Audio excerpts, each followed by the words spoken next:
ये किला राजस्थान के अरावली पहाड़ों में है। मेन गेट पर एक वार्निंग लिखी है। साफ शब्दों में लिखा है कि सूरज डूबने के बाद यहाँ अंदर जाना मना है। ये वार्निंग किसी रैंडम सिक्योरिटी गार्ड या डरे हुए गांव वाले ने नहीं दी थी। ये आर्कियोलॉजिकल सर्वे ऑफ इंडिया ने दी थी। लेकिन एक रात 3 लोग इस वार्निंग को नजरअंदाज करते हैं और किले में घुसने का प्लान बनाते हैं। वे किले में कैसे घुसेंगे और वहां रात कैसे बिताएंगे, ये सब गार्ड्स की आंखों के सामने हुआ। उन्होंने भी ये कहावत सुनी थी जो बचपन से उनके आसपास के सभी लोगों ने सुनी थी कि जो भी रात में किले में रुका वो कभी जिंदा वापस नहीं लौटा। लेकिन उन तीनों को लगा कि ये सिर्फ एक कहानी है। उनके मन में डर था और इसीलिए वो आगे बढ़ गए। शाम को सूरज डूब गया। रात के अंधेरे में उन तीनों ने किले के अंदर पैर रखा। उनके पास एक टॉर्च थी, लेकिन अंधेरा इतना ज्यादा था, इतना ज्यादा कि टॉर्च की रोशनी बस कुछ ही फीट दूर तक पहुंच रही थी। बस अंधेरा ही बचा था। जैसे ही वे चल रहे थे, अचानक उन्हें झटका लगा। उनमें से एक फिसलकर गिर गया, एक पुराने सूखे कुएं में। वो बुरी तरह घायल हो गया। बाकी लोगों ने जल्दी में उसे कुएं से बाहर निकाला और कार में बिठाया। उन्होंने उसे हॉस्पिटल ले जाने का फैसला किया, लेकिन कार के हॉस्पिटल पहुंचने से पहले ही रास्ते में एक एक्सीडेंट हो गया। तीनों की मौके पर ही मौत हो गई। वहां के लोगों का मानना है कि ये कोई एक्सीडेंट नहीं था, ये किले का श्राप था। वे वहीं रुके, रात में किले में गए और नियमों को तोड़ा, और उन नियमों को तोड़ने की कीमत किले को चुकानी पड़ी। नमस्कार, ये भानगढ़ किले की कहानी है। हर साल लाखों पर्यटक यहाँ आते हैं, लेकिन सूर्यास्त के बाद कोई यहाँ नहीं रुकता। स्थानीय लोगों का कहना है कि रात में यहाँ महिलाओं के रोने की आवाजें आती हैं, चीखें और बस चीखें। रात में कोई नहीं जाता। ये डरावना है, लेकिन आप कर भी कह सकते हैं। मैं देख तो नहीं सकता, लेकिन कुछ सुन जरूर सकता हूँ। लेकिन भानगढ़ की असली कहानी उसकी किंवदंतियों से कहीं ज्यादा दिलचस्प है। इस किले का सबसे बड़ा रहस्य वो नहीं है जो आप रात में देखते हैं, बल्कि वो है जो इतिहास में छिपा हुआ है। भानगढ़ की कहानी 1573 में शुरू होती है।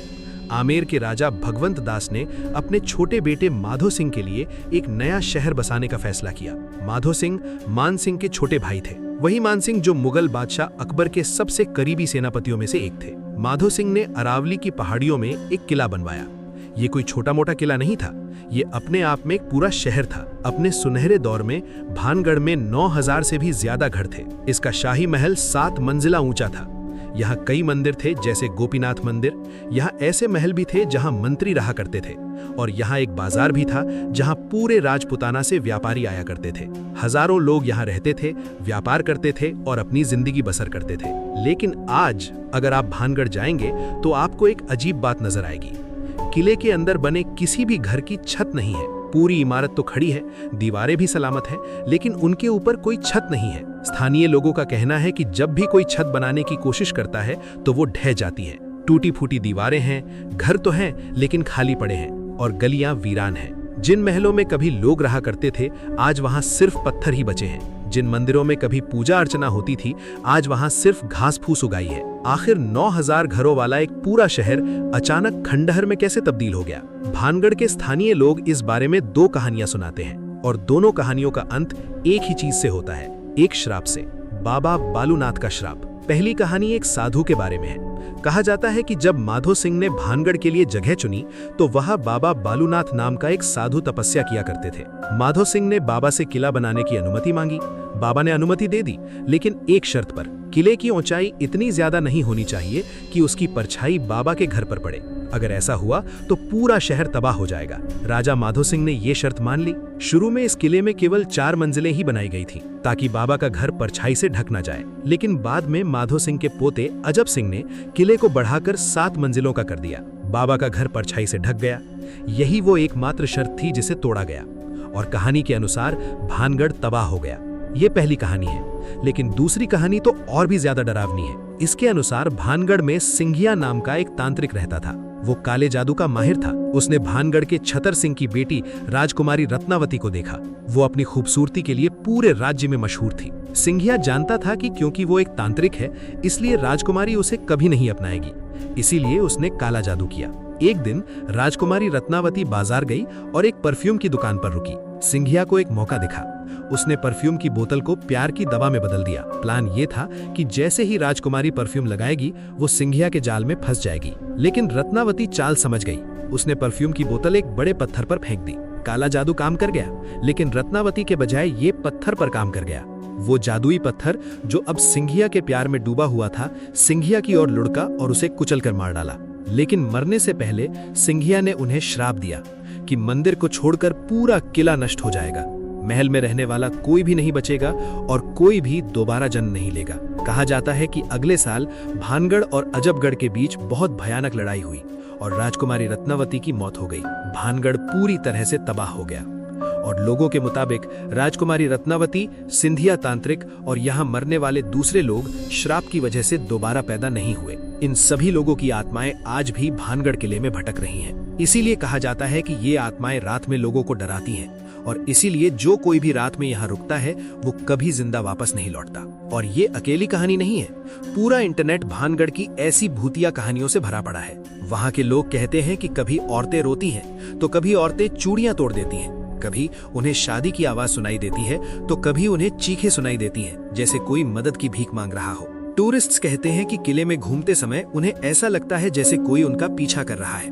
बिना किसी सोर्स के परफ्यूम की खुशबू आती है। आज भी डांस हाउस के पास घंटियों और पायल की आवाज सुनाई देती है। और ये सच है कि किले के गार्ड रात में अंदर नहीं जाते। रात में यहाँ 10 लोग होते हैं। क्या वे रुकते हैं? हाँ, वे यही रुकते हैं, अंदर नहीं जाते। नहीं, यहाँ 10 लोग हैं, वे अंदर नहीं जाते। अंदर नहीं जाते रोने और खून की वजह से, चीखने चिल्लाने की आवाज की वजह से। सोशल मीडिया पर कई लोग दावा करते हैं कि साइंटिस्ट्स ने भानगढ़ किले में पैरानॉर्मल एक्टिविटी रिकॉर्ड करने के लिए डिवाइस लगाए थे और उन्होंने यहाँ नेगेटिव एनर्जी का पता लगाया। बॉलीवुड भी भानगढ़ से बच नहीं पाया। शाहरुख खान और सलमान खान की फिल्मों के कई सीन जैसे करण अर्जुन भानगढ़ किले में शूट किए गए थे। एक गाने की शूटिंग के दौरान फिल्म की हीरोइन ममता कुलकर्णी ने अपने बाल खुले रखे और ऐसे डांस किया जैसे किसी ने उन पर कब्जा कर लिया हो। 2014 में ट्रिप टू भानगढ़ मूवी बनाने वाले डायरेक्टर जितेंद्र पवार ने भी एक डरावना दावा किया था। पवार के मुताबिक जब वे शूटिंग के पहले दिन भानगढ़ जा रहे थे तो कार के ब्रेक अचानक फेल हो गए। ड्राइवर ने किसी तरह जंगल में कार रोक दी, लेकिन कुछ मिनट बाद ब्रेक फिर से काम करने लगे। इसी तरह एक दिन तेज बारिश होने लगी, शूटिंग रुक गई और जितेंद्र पवार राजकुमारी रत्नावती के कमरे में गए। उन्होंने प्रार्थना की और अचानक बारिश रुक गई। इसी तरह एक और कहानी में एक आदमी रात में अपने दोस्त के साथ भानगढ़ किले में रुका था। उसे लगा कि खिड़की पर कोई खड़ा है, लेकिन उसे कोई नहीं दिखा। तभी खिड़की से काली बिल्ली निकली। उनके मुताबिक ये बिल्ली भानगढ़ से 100 किलोमीटर दूर से दिखाई दे रही थी। हम पार्किंग में थे और हमने कार से वही काली बिल्ली देखी जो हमने भानगढ़ के अंदर देखी थी। हमने सड़क पार करते हुए 100 किलोमीटर तक एक ही बिल्ली देखी, कम से कम 8 बार। आप क्या कह रहे हैं? लेकिन भानगढ़ की सबसे परेशान करने वाली कहानी पत्रकार पल्लवी डे पुरकायास्त की है। पल्लवी शाम को अपने पार्टनर के साथ भानगढ़ किले से लौट रही थी। तभी अचानक उनका स्कूटर बंद हो गया। टैंक में पेट्रोल था, हेडलाइट्स, हॉर्न और स्पीडोमीटर सब काम कर रहे थे, लेकिन इंजन स्टार्ट नहीं हो रहा था। पास में खड़ा एक आदमी ये सब देख रहा था और स्कूटर को बिना छुए उसने तुरंत इंजन स्टार्ट कर दिया और फिर उसने कहा, वे तुम्हें चाहते हैं। पल्लवी के पार्टनर ने पूछा, कौन? उस आदमी ने पीछे मुड़कर कहा, तुम जानते हो कौन। ऐसी कहानियों की वजह से भानगढ़ को भारत और एशिया की सबसे भूतिया जगह माना जाता है। लाखों टूरिस्ट यहाँ आते हैं, लेकिन सिर्फ दिन के समय। तो सवाल ये उठता है कि क्या ये सारे दावे सच हैं? क्या भानगढ़ का किला सच में एक भूतिया जगह है? लेकिन असली सच अभी बाकी है। भानगढ़ की इस कहानी के पीछे एक ऐसा राज छिपा है जो सब कुछ बदल देगा। अगर आप पूरा सच जानना चाहते हैं तो अभी चैनल को सब्सक्राइब करें, क्योंकि इसका पार्ट 2 जल्द आने वाला है।